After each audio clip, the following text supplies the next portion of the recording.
Mister Sandeep Kumar Patil, please speak. आपकी बात धन्यवाद।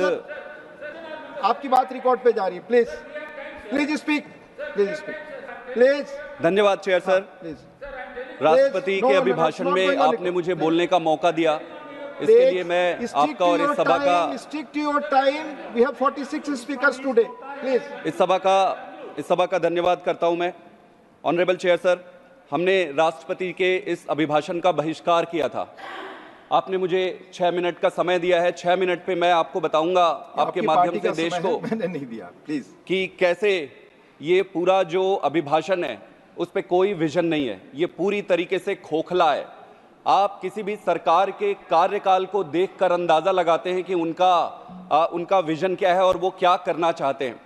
इसमें एक भी विषय पर कोई विजन दिखाई नहीं देता है। अगर कुछ दिखाई देता है पिछले 10 सालों में तो वो दिखाई देता है गुड़, गोबर, मंगलसूत्र, भैंस, मुजरा, ये सारी बातें। प्रधानमंत्री के मुख से ये शोभा नहीं देता, लेकिन यही विजन है। आप कार्यकाल में किए गए सारे कार्यों को देखेंगे तो विजन से ये खोखला दिखता है, पर एक चीज से भरा हुआ है, वो है घृणा, क्रोध और अहंकार। इतना अहंकार किसी के लिए अच्छा नहीं होता ऑनरेबल चेयर सर, और प्रजातंत्र में तो निश्चित रूप से ये अच्छा नहीं होता।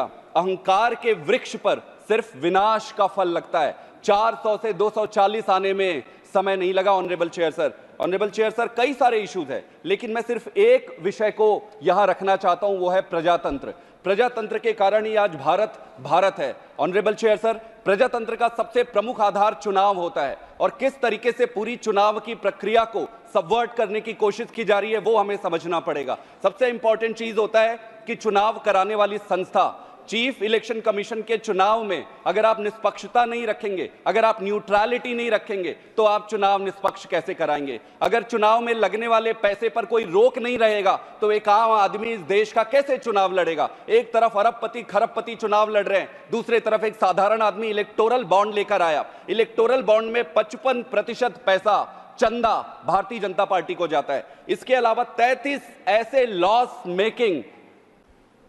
मेकिंग कंपनी से जिन्होंने पैसे दिए, उसमें से 75% पैसा बीजेपी को जाता है। ये चंदा जो भारतीय जनता पार्टी को गया, उसके जिम्मेदार कौन है? क्या ये देश के सामने नहीं है? क्या हम सबकी जिम्मेदारी नहीं है कि यहां पर निष्पक्षता लाए, पारदर्शिता लाए? Honourable chair sir, supreme court ने कहा था कि ये इलेक्टोरल बॉन्ड अनकॉन्स्टिट्यूशनल है। सरकार की तरफ से बात आती है, वो कहते हैं कि इसको हम रिवाइव करेंगे। सुप्रीम कोर्ट के हर ऑर्डर को स्ट्रक डाउन होने के बाद आप रिवाइव करने की बात करते हैं, और फिर प्रजातंत्र कहा है ये सिलेक्टिव इमरजेंसी लगी हुई है देश में। और मैं आपको स्पष्ट करूंगा, अगर ये सिलेक्टिव इमरजेंसी नहीं है तो फिर क्या है? दूसरी तरफ आप देखिए, खरीदी बिक्री का जो 11 सरकारें चुनाव हारने के बाद भारतीय जनता पार्टी ने इस देश में 11 सरकारें बनाई हैं। आप नाम ले सकते हैं, Maharashtra, Bihar, Goa, Karnataka, Madhya Pradesh, Uttarakhand, Arunachal Pradesh, you name it. 11 सरकारें चुनाव हारने के बाद ये इमरजेंसी नहीं है तो क्या है honourable chair sir? Honourable chair sir, इसमें चौथा पक्ष आपको देखना पड़ेगा, जेल का। आज से पहले तक चुनाव में जेल का कोई रोल नहीं होता था।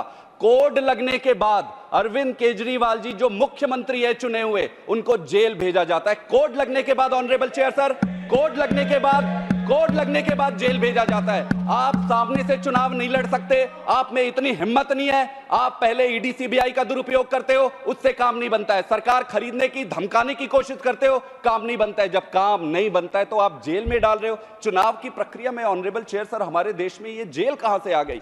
तो ये सिलेक्टिव इमरजेंसी नहीं है तो फिर क्या है? अगला मैं अगर आपको बात रखूं एग्जीक्यूटिव का, तो जितने आईपीएस आईएएस हैं, जब वो पढ़ाई करते हैं, बहुत अच्छी भावना से देश के लिए पढ़ाई करते हैं कि मैं बनूंगा, देश की सेवा करूंगा। उनके ऊपर आज अनड्यू प्रेशर इतना ज्यादा है, उनकी गलती नहीं है, इतना अनड्यू ज्यादा प्रेशर है। वो कहां से डिलीवर करेंगे चेयर सर? कहां से देश के लिए सेवा करेंगे? आप देखिए, सीबीआई और ईडी का अगर आप मोटो पढ़ेंगे, इंडस्ट्री, इंपार्शियलिटी, इंटेग्रिटी, अकाउंटेबिलिटी, एक्सीलेंस, इंपार्शियलिटी, ये ईडी और सीबीआई के मोटो है। आप इस पे एक भी काउंट पर अगर ये बता दे ऑनरेबल चेयर सर, ये पूरे देश और दुनिया के सामने है।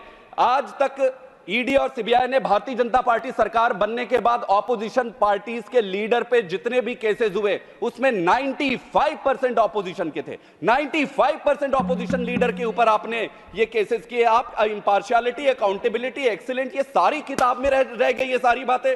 आप जुडिशरी को लीजिए, जुडिशरी के 3 हिस्से honourable chair sir, judiciary itself, दूसरा एजेंसीज और तीसरा है कानून। आप पीएमएलए लेके आते हैं, आप उस पे सेक्शन 45 लेकर आते हैं, सुप्रीम कोर्ट कहता है अनकॉन्स्टिट्यूशनल है, स्ट्रक डाउन कर देता है, आप उसको रिवाइव करते हैं, आप रिवाइव करके पीएमएलए लेके आते हैं, उस पीएमएलए को आप हथियार बनाते हैं। आपने पीएमएलए को हथियार बनाया, सीबीआई और ईडी को अपना हथियार बनाया, आपके पास एक तरफ कानून भी आ गया, दूसरी तरफ एजेंसी आ गया, आप करो हमला विपक्षियों पर, एक एक करके जुडिशरी में जज का सिलेक्शन है। आप ये कहते हो कि जज के सिलेक्शन में इनको अपना सरकारी तंत्र चाहिए ताकि उसमें भी ये कर सके। संघीय ढांचे की अगर मैं बात करूं, दिल्ली को 100 एमजीडी पानी कम कर दिया गया, 28 लाख लोगों को पानी की कमी पड़ गई। क्या हमारा देश इस स्थिति पे आ गया है कि राजनीति के लिए हम पानी रोकेंगे?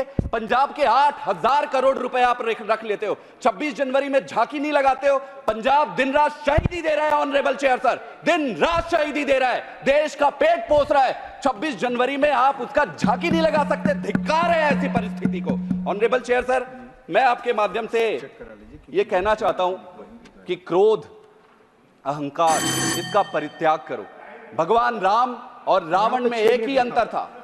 भगवान राम और रावण में एक ही अंतर था। ऑनरेबल चेयर सर, भगवान राम और रावण में एक ही अंतर था कि राम को अहंकार का ज्ञान था और रावण को ज्ञान का अहंकार था। मैं आप सबसे अनुरोध करता हूं कि अहंकार छोड़ते हैं, मिलकर काम करते हैं, देश बनाते हैं, बहुत काम है। इस तरीके से आपका पतन सुनिश्चित है। 400 से 240, अगली बार ईश्वर साक्षी है, इतने हाय और इतनी बद्दुआएं लगेंगी कि ये 40 आते आते देर नहीं लगेगी। आपका बहुत बहुत थैंक यू।